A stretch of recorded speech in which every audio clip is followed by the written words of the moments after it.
Kuş beni ya. Oğlum o kalkmak isterdi arkadaşlar. Ne ya? Oğlum o kalkmak istemek sanıyor kocamda. Çok kuatı.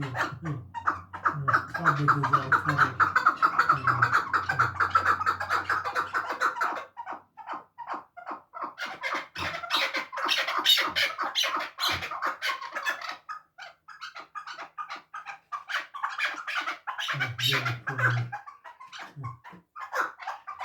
O da bundan kuş istemek ya.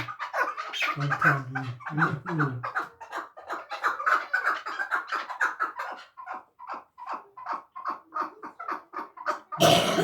Selam hastane ne zaman?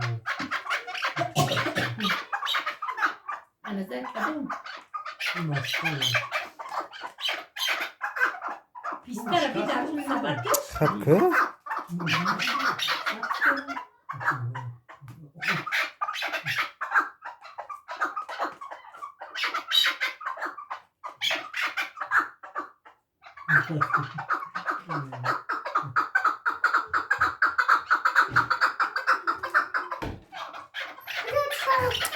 Hakkı?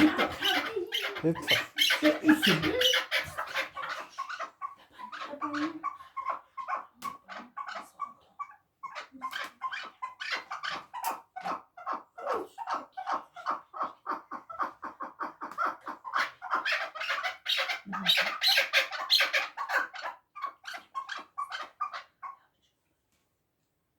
Yine bileyim.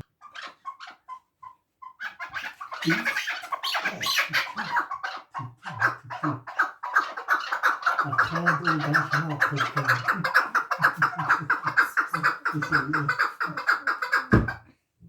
Bir kapı tutuyor. Tutuyor bana kapıyı.